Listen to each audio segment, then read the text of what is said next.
My name is Christian Basel. Years ago, I had an idea. I got myself a Tardis. Took it to new places, met a lot of new people, took some great pictures, and talked Doctor Who. From Krypton Radio and the creators of the Hanging With Web show, this is the legend of the traveling TARDIS. Join me on my latest adventures and become part of the legend.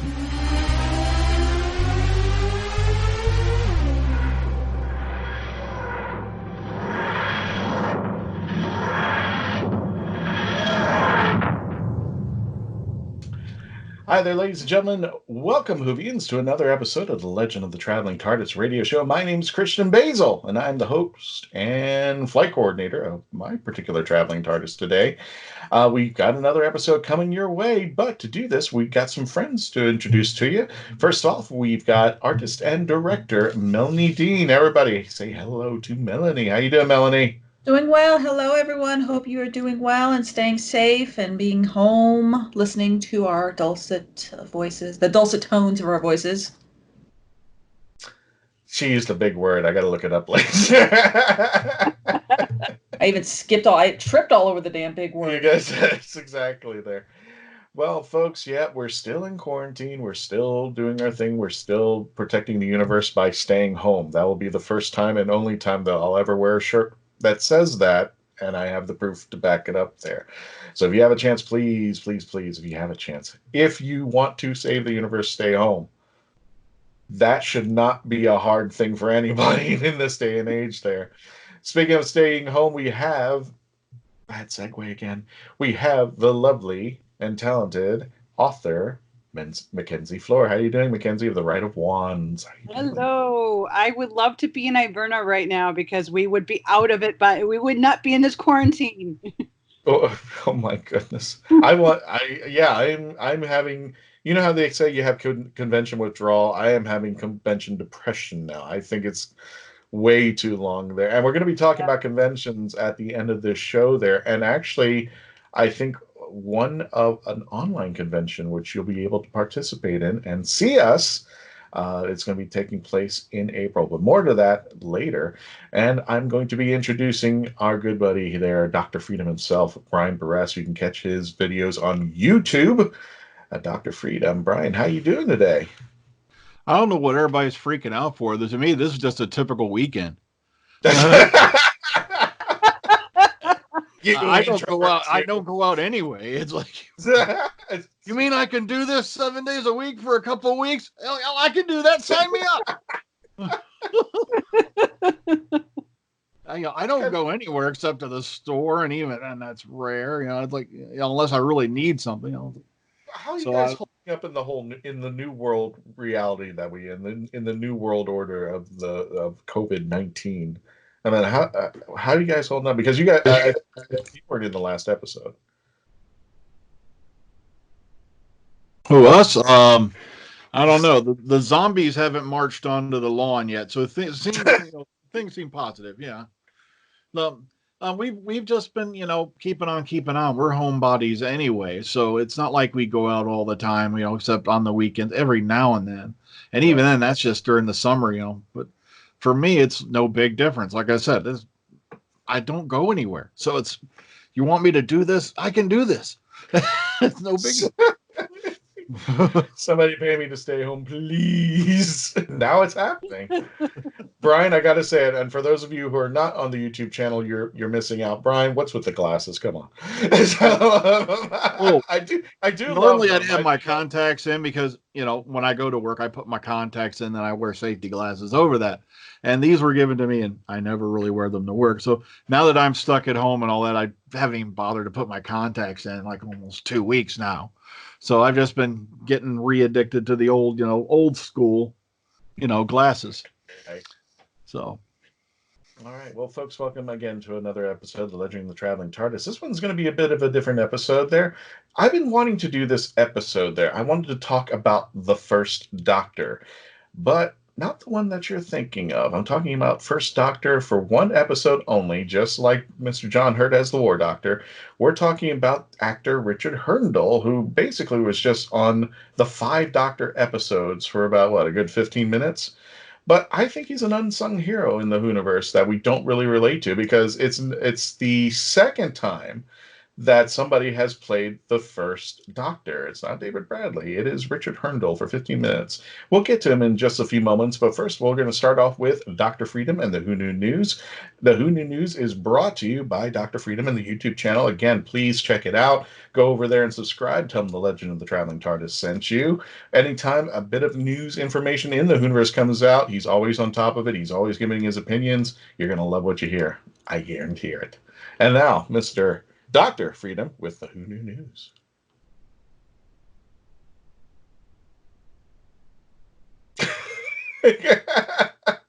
Sorry about that. My screen just went. I can't count the fingers. Okay. Intro and what? That's okay. Go ahead. If you want, we'll just start fresh, because I can him just edit this part out. It's fine. All right. No, you don't have to. No. It's already kind of laggy, so. Okay. Whenever.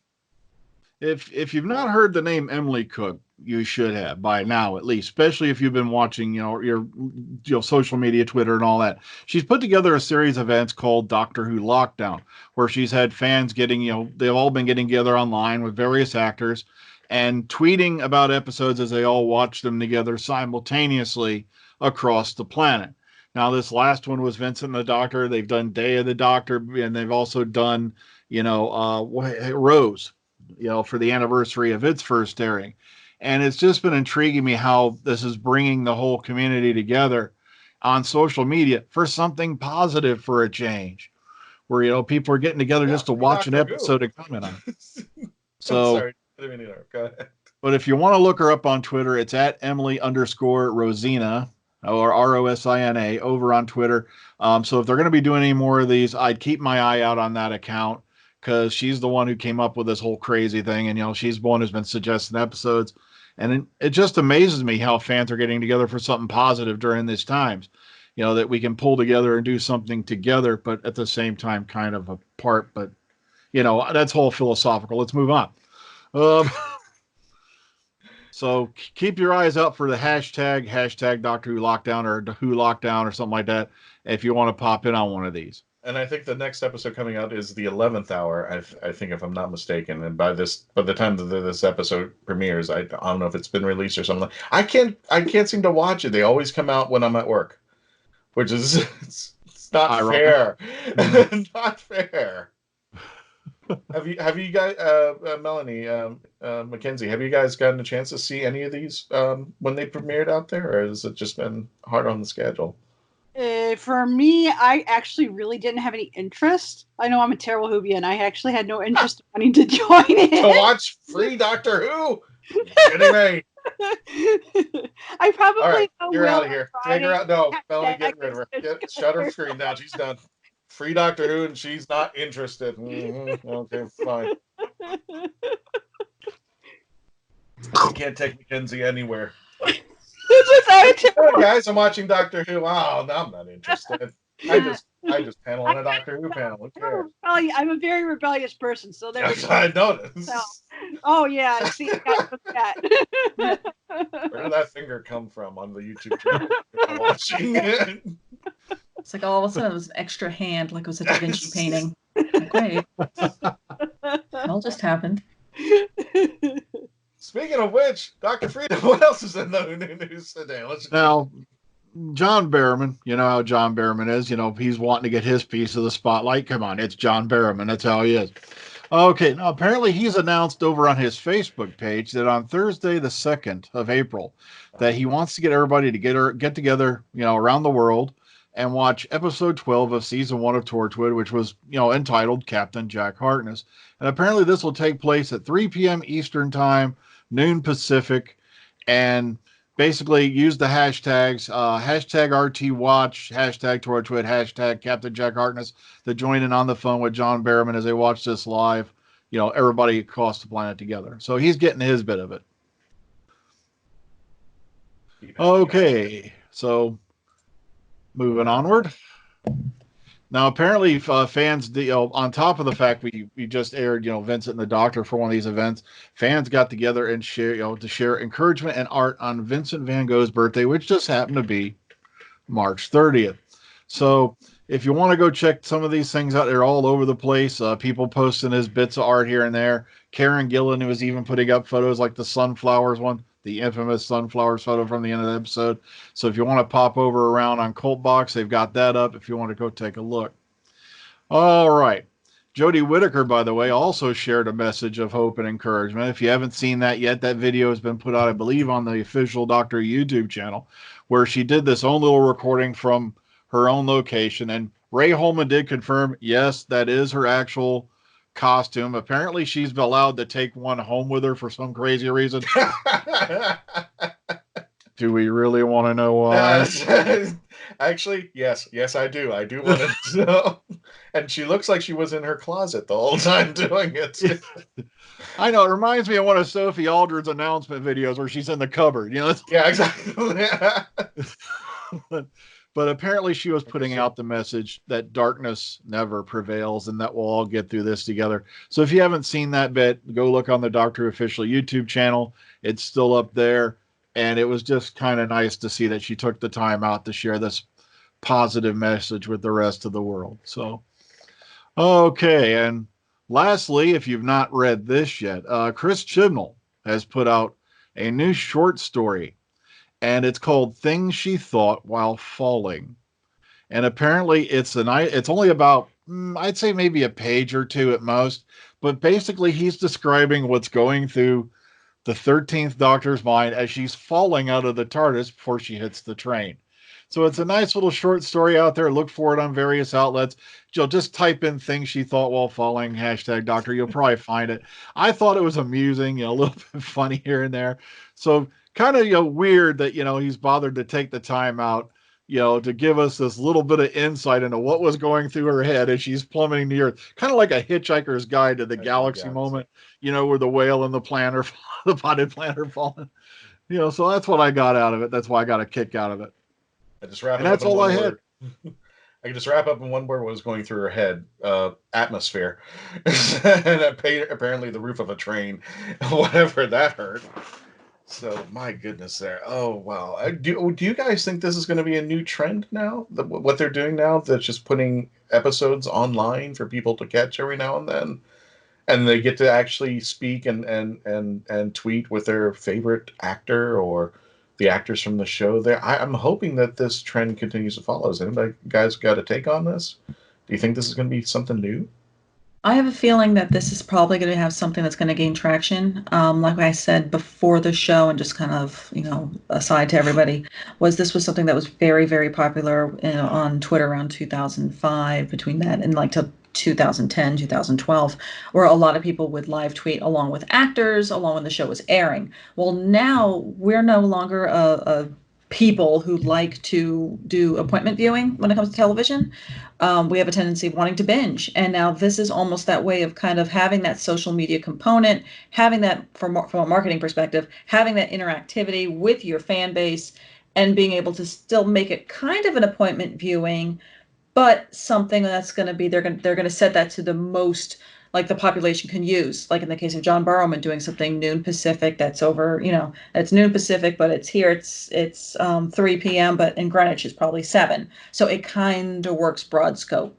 I kind of see this, I think this is going to gain traction. I know that for me personally, there used to be a lot of different groups like on Tumblr and whatnot, that there was another website called Rabbit TV. It was RABB, I think it was RABBT, RBBIT, whatever, .tv. And it was a way of sharing other videos and stuff like that. Since then, and there was a lot of copyright law issues and stuff where you couldn't do that. But the biggest thing was people would show episodes, and this is how I kind of found it out from my Tumblr groups, was that people would binge watch old episodes of things. So it was hey, have you never seen the Paul McGann Doctor Who movie? I have a copy of it. I'll play it. Who all wants to watch it with me? And we'll chat about it as we go along.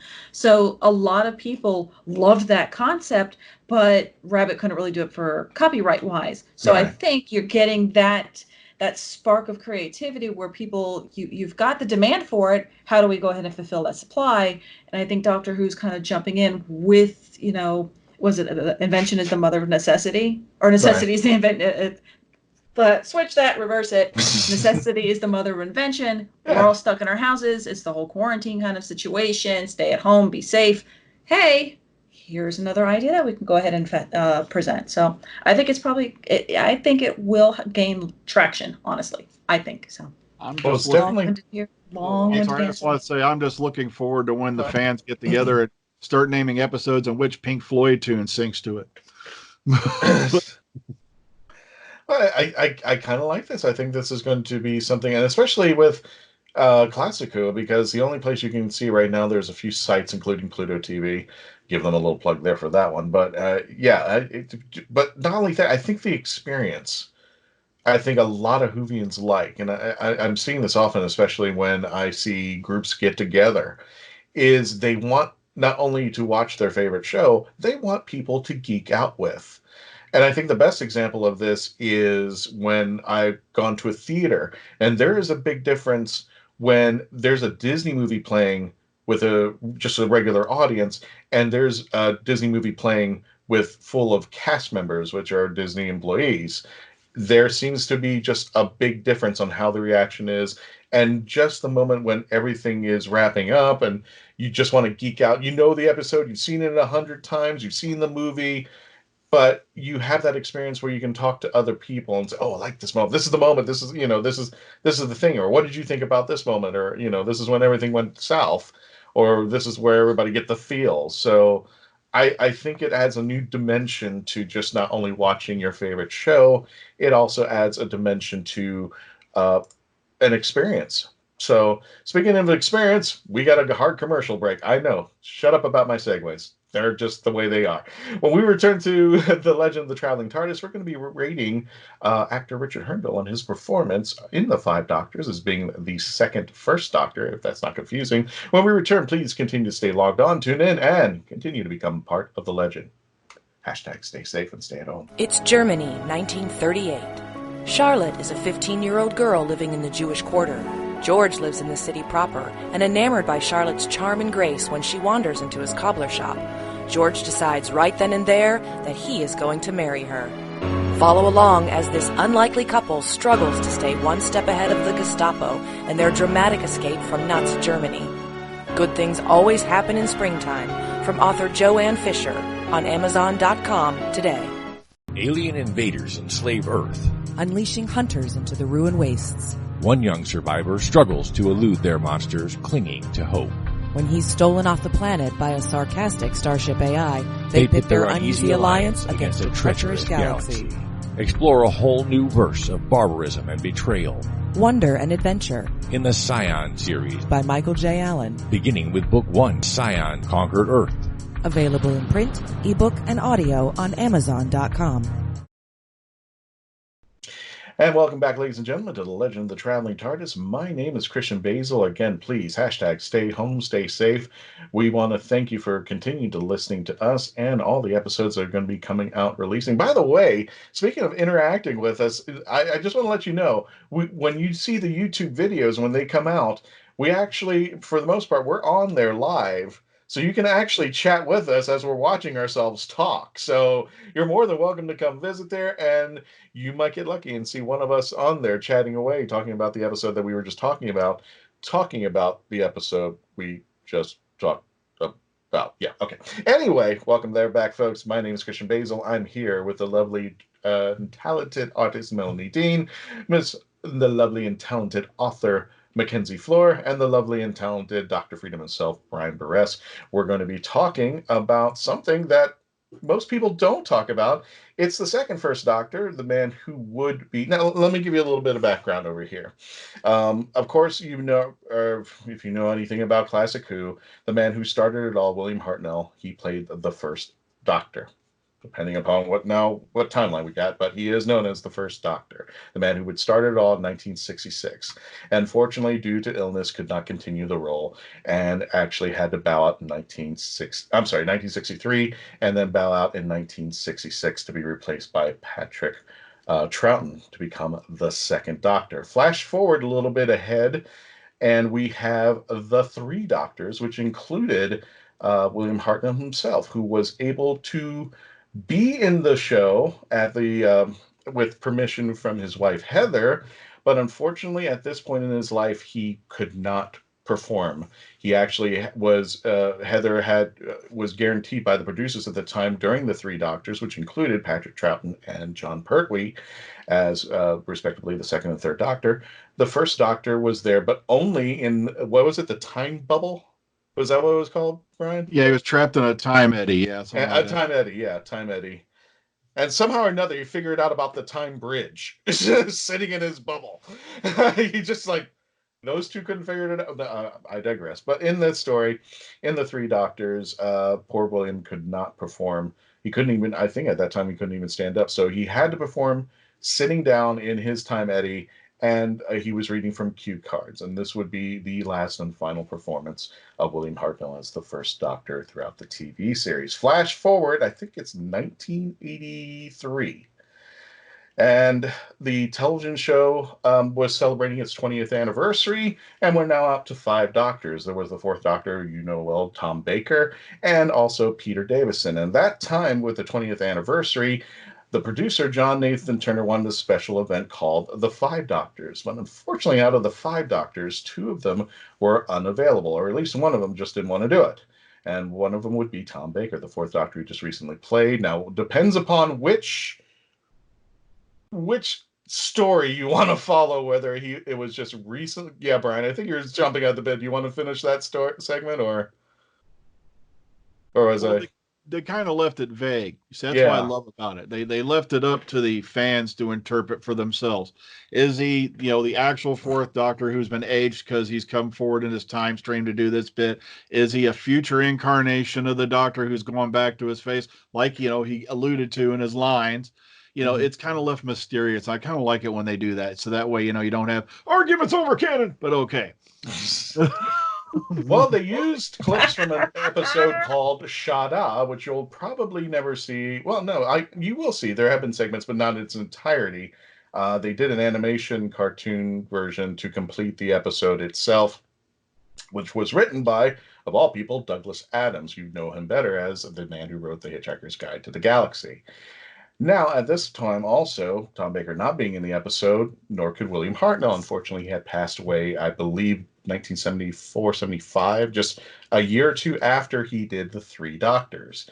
And in comes this gentleman by the name of Richard Hurndall, which at the time was kind of a strange thing, because when I caught the 5 Doctors, first of all, I didn't know there were 5 Doctors at this time. I just knew Tom Baker, and that was it during my PBS years. But the man who would fill in the gap for the first Doctor would be Richard Hurndall.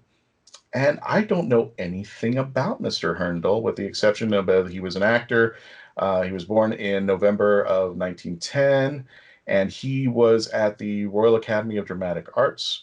He also did some television work, but the most famous that I can think of, now he's done other works like The Avengers, Bergerac, and other things there. I think he's also worked with Patrick Troughton as well. But as the Whovians remember him, being for about, 15, 20 minutes, being the first Doctor. And going back and seeing Richard Hurndall perform the part, and then me going back and watching William Hartnell, I could arguably say those are 2 different Doctors. Now, I could be wrong. We'll talk about that a little bit later. But first of all, I want to go ahead and give a rating system on the people, on Richard Hurndall's performance as the first Doctor. So, Brian, go ahead and start it off. We're doing that 1 through 10, 1 being bad, 10 being great. How would you rate Mr. Hurndall as the first Doctor if we're only looking through the microcosm of the 5 Doctors?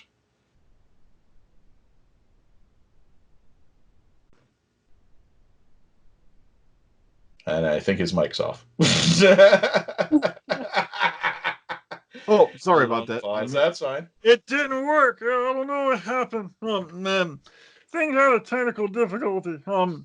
Let's see. Yeah, there was a lot of Hartnell's mannerisms he put in every now and then. I did notice. At the same time, his own performance added on to it. I'm not going to downplay it too much. I'd have to honestly give him 8 out of 10 for the effort. 8 out of 10. Gotcha there. Now, Mackenzie, what would you rate Mr. Hurndall? For him as an actor, I would have rated him a 9. However, for consistency purposes, I have to agree completely here with Brian and go with an 8. Go with an 8. Do you have a number for us, Melanie? Not really. Because honestly, I personally don't think I can even rate him because I can't say his performance was bad. I can't say his performance was outstanding and just a pinnacle of a touch point of this character. No, he came in, he did exceedingly well. He did the role effortlessly, I think, and he got nailed the character. So job well done. I don't think I can rate him because to me rating it means it takes away from 15 minutes. And I say 15 minutes. I know there was more screen time than that. But I can't rate them. I don't. No, that's a fair assumption, and it might be. I mean, I still have. Otherwise, I'd say 10. I'm going to rate him against himself. Usually with usually against them, I'm going to rate him against himself or rate him against. Am I rating him against? Well, I said in the microcosm of being the first Doctor in there. If you wanted to go and just relate to his acting as far as what he did in the 5 Doctors, and I'll go ahead and extract out Hartnell for that case. If you want to do like a dual rating like Mackenzie did, that's fine. But as being the first Doctor, as far as being interactive with the other Doctors and his performance with Susan, with the 5th Doctor and his companions, how would you rate his performance? I'd give him a 10. I'd give him a 10. He didn't feel like he was out of place. He felt like he was the first Doctor. He kind of looked at everybody else like with a side eye of I got to watch these people. I don't trust any of these people who are clearly me. But he was also wiser. And everybody else kind of still had revered him as the fact that he was the first. So yeah, I'll give him a 10. And not only that, but no, go ahead, Brian. I'm sorry. Go ahead. Well, I'll give a -5 to my local PBS channel because when they finally got the episode, they hung on to it and showed it during Pledge Week, and then they hacked it to pieces. Yeah, they did. I didn't get to see that full episode till years later because it turns out they hacked bits off of it so they could stick it on during Pledge Week. Oh, God. -5. So you're giving PBS -5 with their treatment of how they did the episode. That's right. I'm sticking it to you, WVIZ TV Channel 25, going on 30 years later. Gotcha. I think I'm going to be consistent as far as the rating is concerned. I'm going to give him an 8. I think, and I'm just going to bring this out over here. This is my interpretation of Richard Hurndall because, to tell you the truth, when he performed it, I knew he looked like he was somebody who was trying to emulate William Hartnell, but he still brought on something of himself that seemed to be completely on the other side. Now, here's an example there. When you watch William Hartnell and you see his interpretation of the first Doctor, I'm not saying this in a bad derogatory word, it's just, I feel uncomfortable. I feel like he's hiding something. Even though he's the grandpa, you don't know whether he's going to, he's going to pull a fast one on you or something like that. So, okay, walk into that tent and there's a pony inside. Then all of a sudden the pony is dead, or some weird. I know that's a bad analogy, but there's something about the first Doctor. I know, Melanie, shut up. I have no idea how to explain it. It's just that he seemed to be a little. What's the word I'm looking for? Irascible? Is that the word I'm looking for? He seemed to be a little bit aloof. He seemed to be he seems to be scary grandpa when it comes to it. He seems to be the grandpa that scares the hell out of you. When it came to Richard Hurndall, he felt like, I feel safer with this first Doctor. Now, tell me if I'm right or wrong about that, but I felt safe. He still kind of emulated the first Doctor, but he seemed more passive. He seemed more compassionate with Susan. With things, he seemed to. You could tell when basically when he was telling Tegan, "Make me a sandwich." You still saw the first Doctor weirdness in there. Oh, come on, tell me that wasn't the case. I laughed. Seriously, that's how I feel. It's brilliant. It's like, and then then the fifth doctor is defending him like, yeah, no, just humor. It's just like you could see a little bit of the tinge of the first doctor, but still, Richard brought on a personality. I felt if somebody said, okay, if you want to go with Grandpa William or Grandpa Richard outside, which one would you? I would feel much safer with Richard because he felt he had more compassion. It's not to say anything bad about the first doctor, but I would still feel a little bit off about walking outside with the first doctor. He's going to do something weird. Something's going to happen. He's going to pull a prank there. So, guys, what do you think of my take on Richard's interpretation of the first doctor? Did I miss out on that?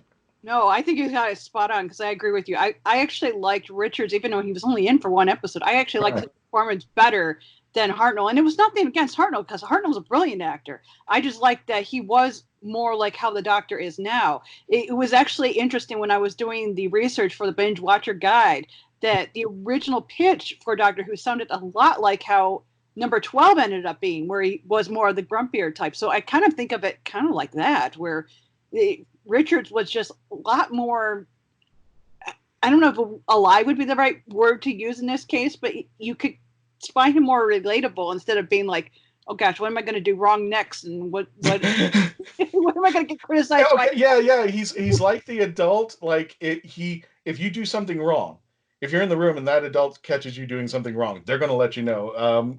Richards feels like if you did something wrong, he's going to like, well, don't do that again. It's not going to come off as a scolding. Speaking of scolding, folks, Melanie's telling me we have a commercial break. We have a hard break to go on. Please continue to log on, stay tuned in. When we can return to the Legend of the Traveling TARDIS on this episode, a special tribute to the second First Doctor, Richard Hurndall, from the Five Doctors. When we continue, please stay logged on, tune in, stay safe, and continue to become part of the legend. Now on Amazon.com, iCoin from author Jeremy Mosby. It's an alternate reality, and the leader of the planet iCoin is none other than Benjamin Franklin.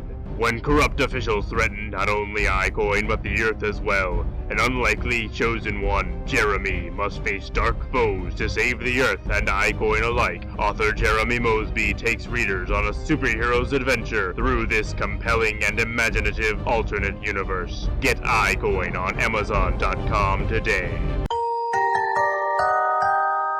Jackie Sonnenberg's My Soul to Keep is a ghost story rooted in the realities of actual cults. When 13-year-old Sky Monroe arrives at her new boarding school, all she can think about is death and connecting with the afterlife. Soon she discovers her school's spirituality group, the Guardians of Light, and they have a secret. They can speak with the dead, and the organization is a cult. But this isn't Sky's only problem. The campus house where Sky resides is haunted, and even the ghosts have an agenda. They intend on getting the souls they want. Filled with mystery and intrigue plucked straight from the headlines, author Jackie Sonnenberg's research and attention to detail give this ghost story an even more eerie atmosphere. Find My Soul to Keep on Amazon.com today.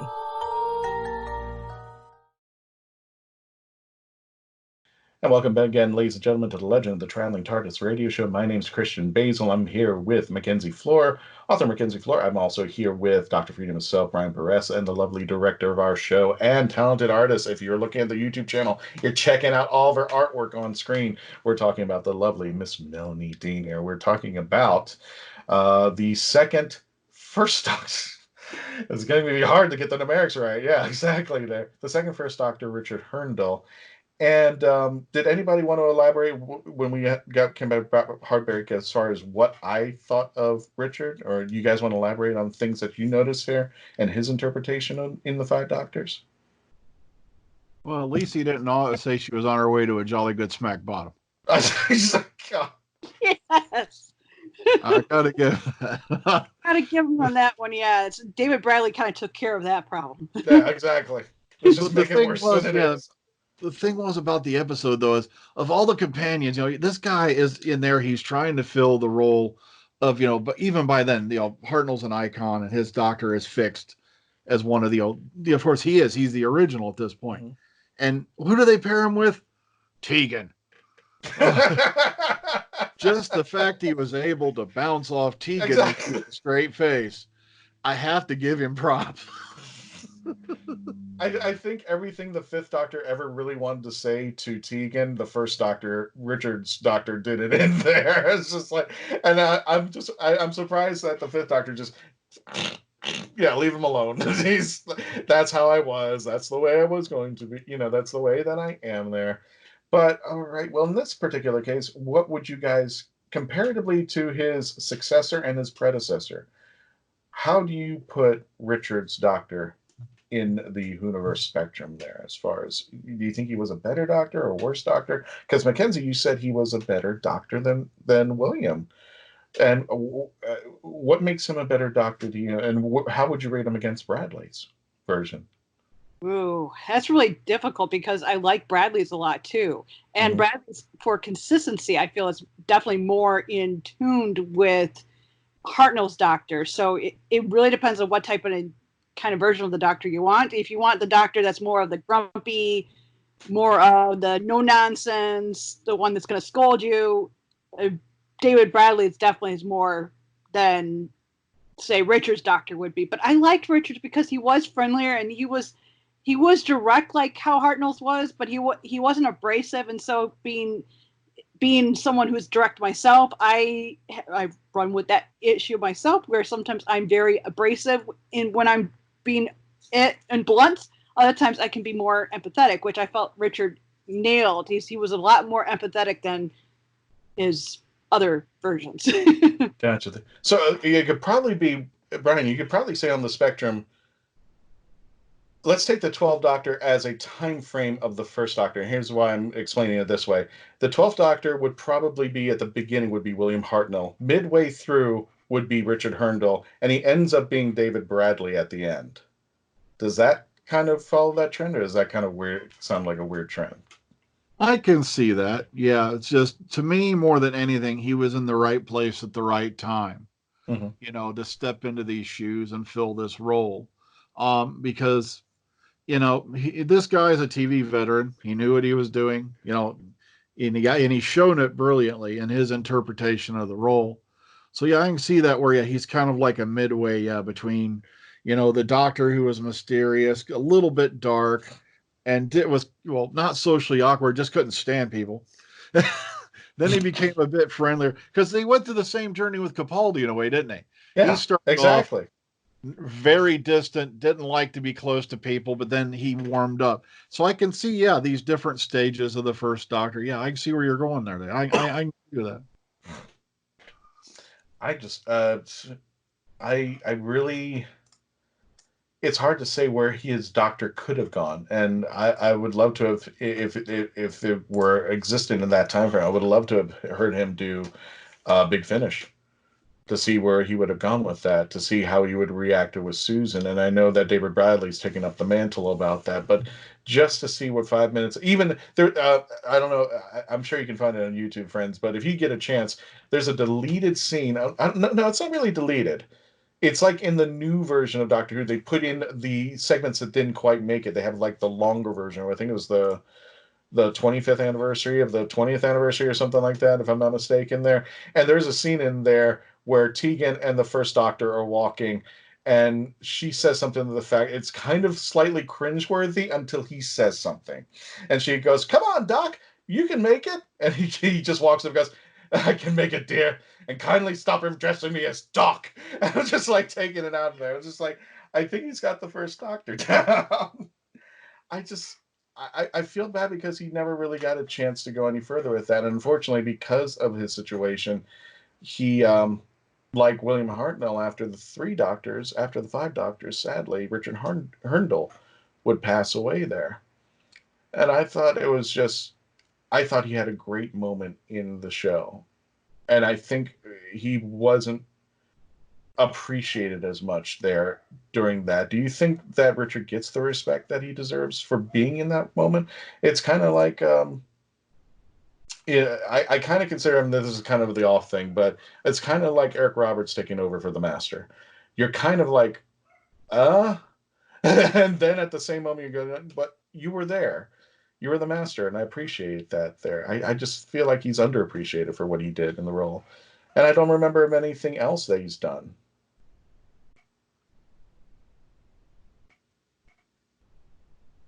Go ahead, Brian. What were you thinking? I see you shaking your head. No, you got me, because like I said, I did not even know the name Richard Hurndall until I finally saw this episode. Then it was years and years and years later when I looked up, saw that he had, a lot of experience going into the role. But like I said, he was just in the right place at the right time. I think he did the best he could.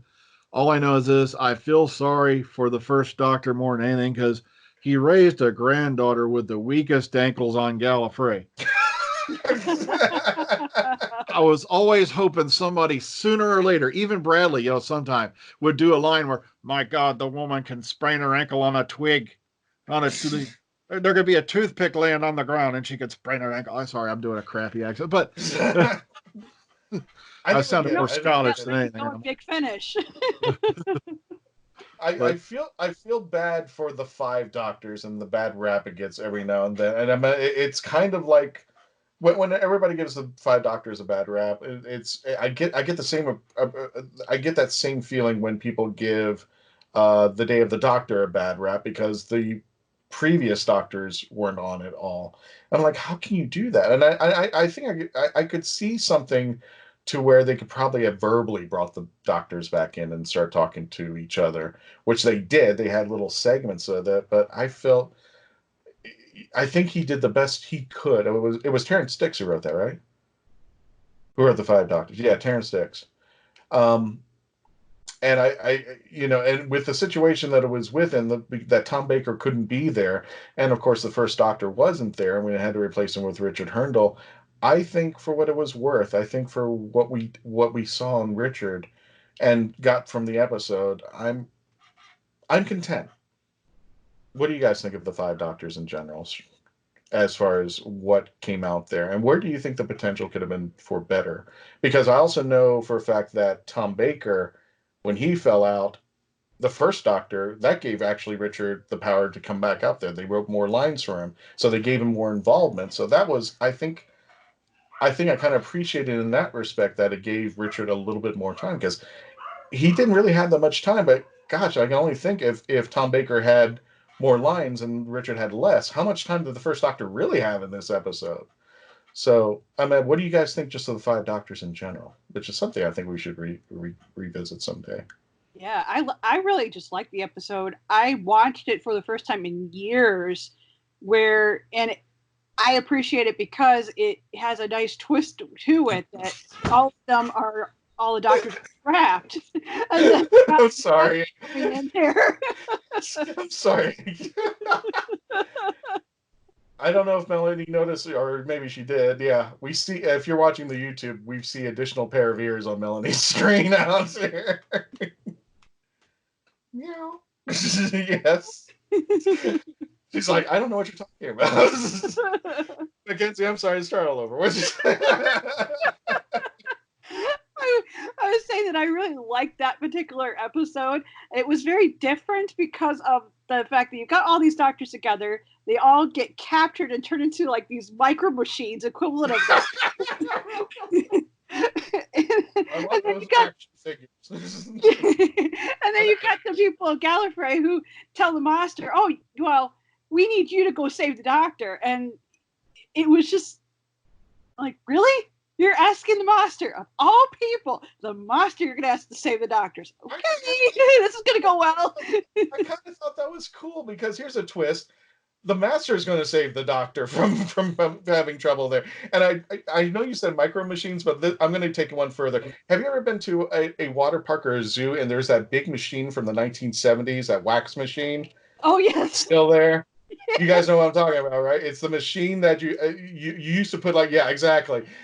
All you had to do is push a button, and this press thing would come down, and you would get your elephant or your whale or your gorilla or whatnot like that. And when you said micro machines, I said, no. I think it's one of those little wax things that you get from the zoo, and so I was like, it's a big injection molding Yeah, device. exactly. So to clarify a little bit more for our podcast listeners, it was this huge device that basically what it had is on either side it was a big metal mold. You put money in, you could get either it would basically close up. You would see it at the press kind of go through behind like a plexiglass or a piece of glass, and you'd see the mold kind of the two sides club together, something inject inside, which was basically plastic, and it would be pretty hot once the thing would open up, cast, and pop out, so you could get it.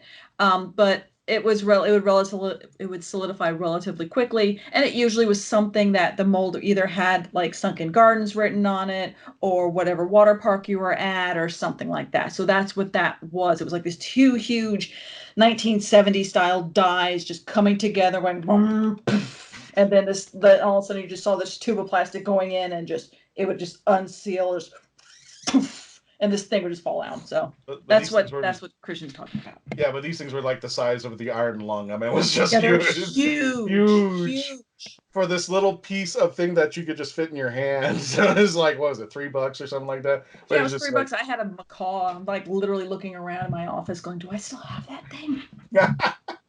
No, and I was. Go ahead. There's one thing that will always stand out about the Five Doctors. Yes. And that it brought us one of the most infamous lines delivered of all time. Now, y'all want to join in out there with me in podcast land if you know what it is? Ready? 3, 2, 1. No, not the mind probe. Oh, God. And for me, when I think of that, I think of, gee, the monster was still obsessed with the Cybermen then.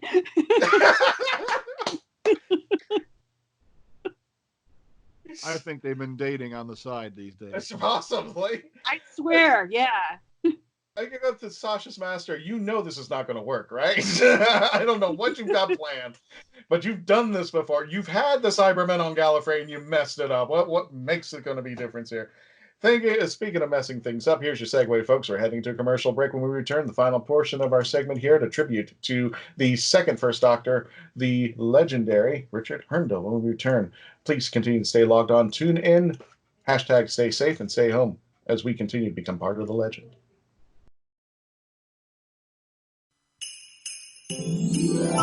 Deborah Parmley's Jenna's Christmas Wish. Santa, if there's one thing I want for Christmas more than anything, it's someone to spend Christmas with. Someone who really wants me to be there. Head to the mountains of East Tennessee with romance author Jenna Hart for a Christmas writer's workshop. Since her mother passed after a long illness, Jenna has had one wish. She doesn't want to spend Christmas alone. Meeting Niccolo Maldini, cover model and actor, could make more than Jenna's Christmas wish come true. Unless Ember, Niccolo's ex-girlfriend, does something crazy to stop them from being together. It's a mountain Christmas romance you won't want to miss in Deborah Parmley's Jenna's Christmas Wish. Now on Amazon.com.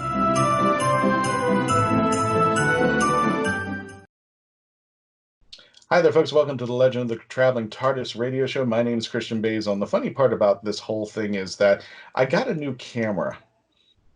And the whole time that I've been recording episodes, I will actually, and Melanie always catches me this, you're always looking left, right, up, down. You're never looking into the camera. I'm just like, and that's what I used to do when we had the old laptop there. I was just looking off in the distance. And she goes, why do you do that? And I said, well, usually that's me just thinking. And she goes, no, you got to stare at the camera. I'm like, okay. And then as soon as I stare at the camera, I'm like, I forgot what I was going to say.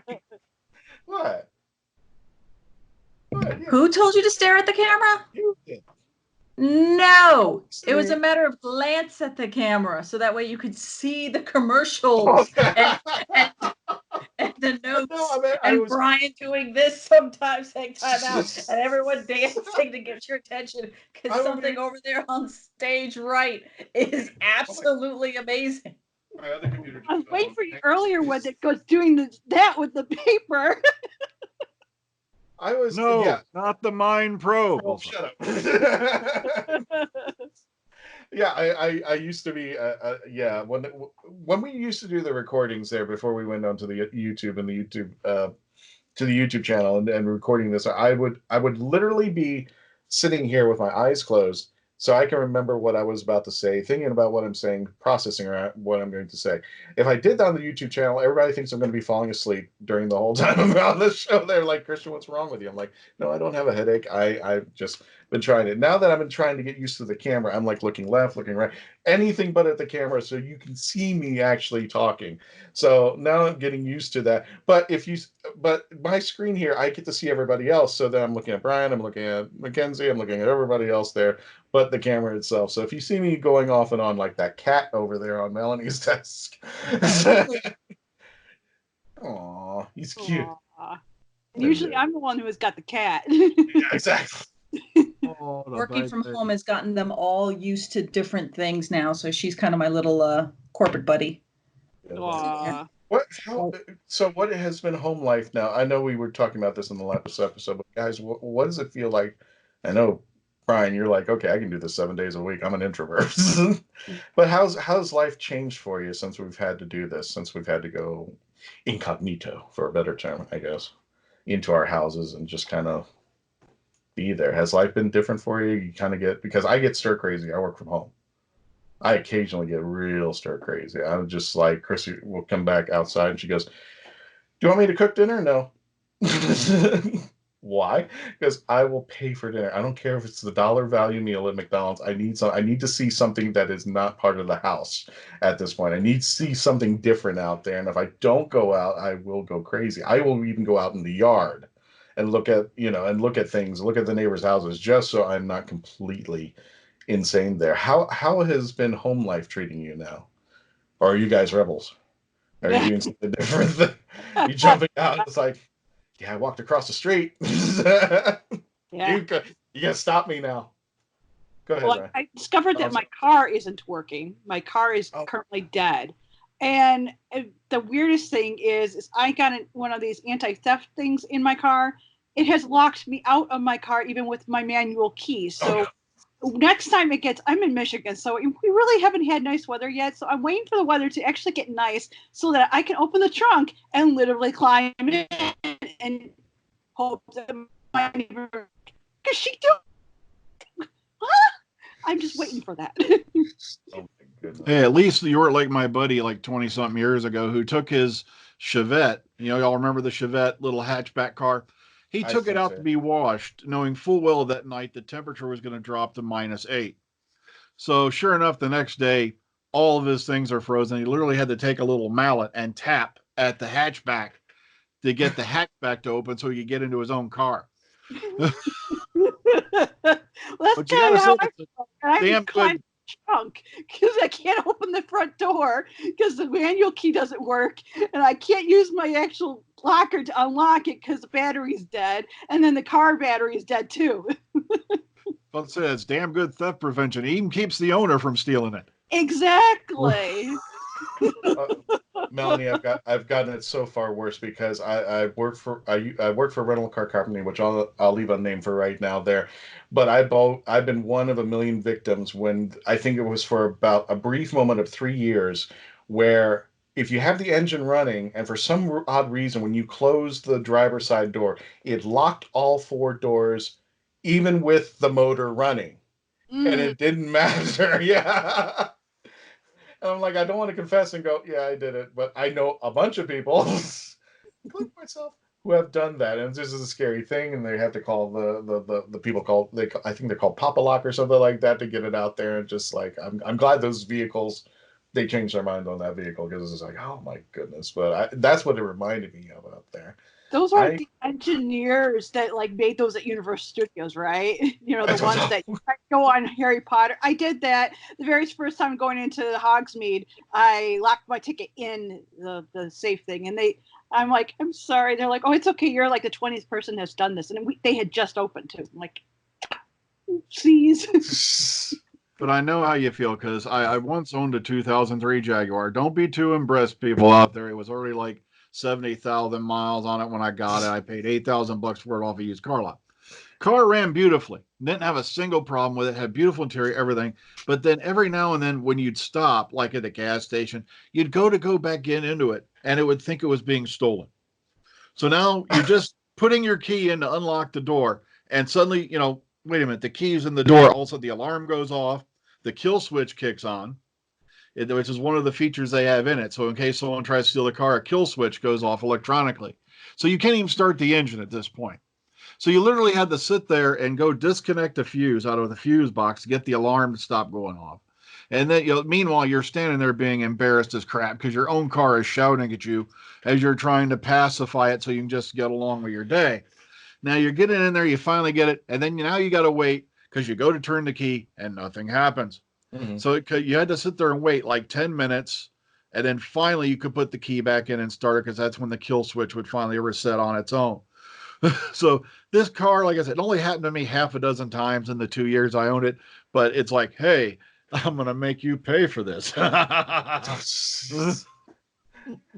Melanie, I don't know if you saw the other day, I went down, and I just want to give an impression for people who are not probably familiar with Florida. There's a road called International Drive. This is where the other half of the attraction set, Universal Studios, SeaWorld, and the convention center is all on this major road.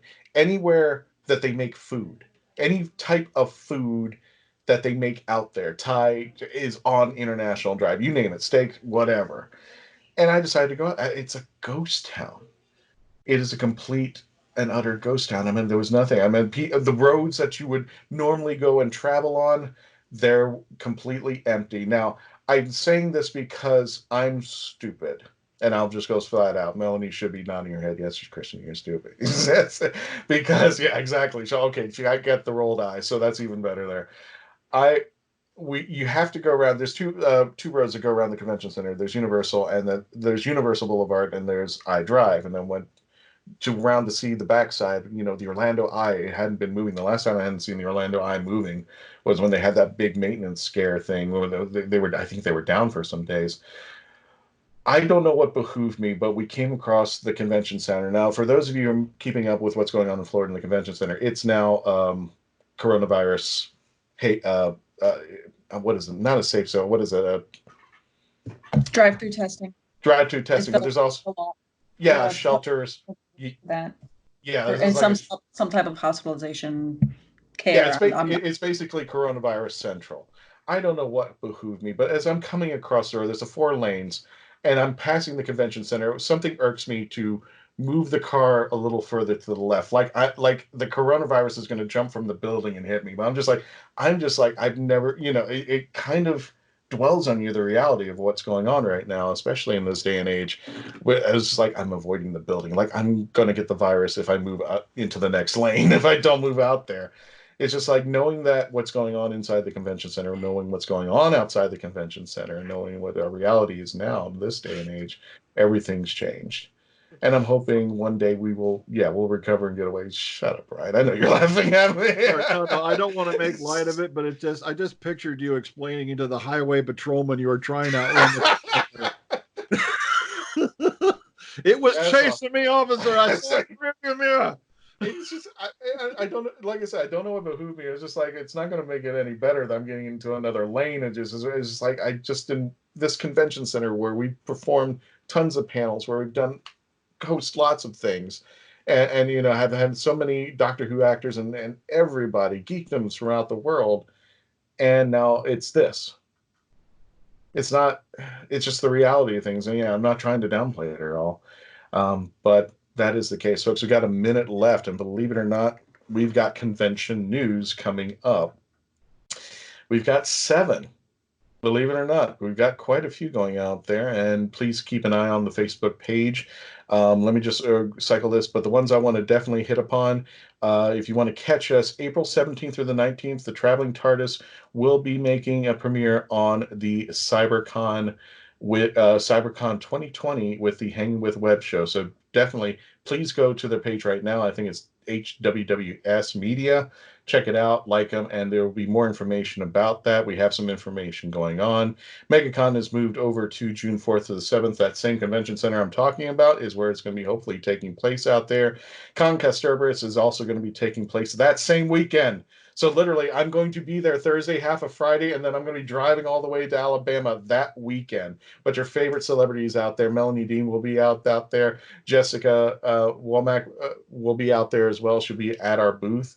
So please go ahead and check them out. I'll be there. MegaCon. Making sure they know MegaCon. MegaCon, and I will be at Comcast Cerberus. Yeah, I'll be Comcast Cerberus for Saturday and Sunday night in Huntsville, Alabama. June 12th, this has been moved back, Kaiser SuperCon. Our representative Cookie Dough Cosplay will be there, and she'll be hosting panels on behalf of the Legend of the Traveling Tardis radio show, and she'll be talking about cosplay. She'll be cosplaying out there as well, so please check it out there. Also, the Traveling TARDIS will be returning to Florida SuperCon, July 4th weekend, July 3rd and the 5th over in South Florida. And the following weekend, if this is not a bunk up between two big conventions, Tampa Bay Comic-Con the following weekend, July 10th through the 12th. All these events are going to be out there. And of course, as you know, with what's going on, subject to change without notice. So please keep up on that. Please keep up with the pages in there. Folks, that's it. We are out of time. I want to appreciate you joining us every week as you do with the Legend of the Traveling TARDIS radio show. I hope you like our little tribute to Richard Hurndall, the second First Doctor. But without him, we wouldn't have a second First Doctor or a 5 Doctor. I don't know. Anyway, that was weird. Anyway, folks, thank you for always joining us. Stay logged on, stay tuned in, and always continue to become part of this, the legend. And stay home just right now. We'll meet you out there soon. Promise. Take care of yourselves.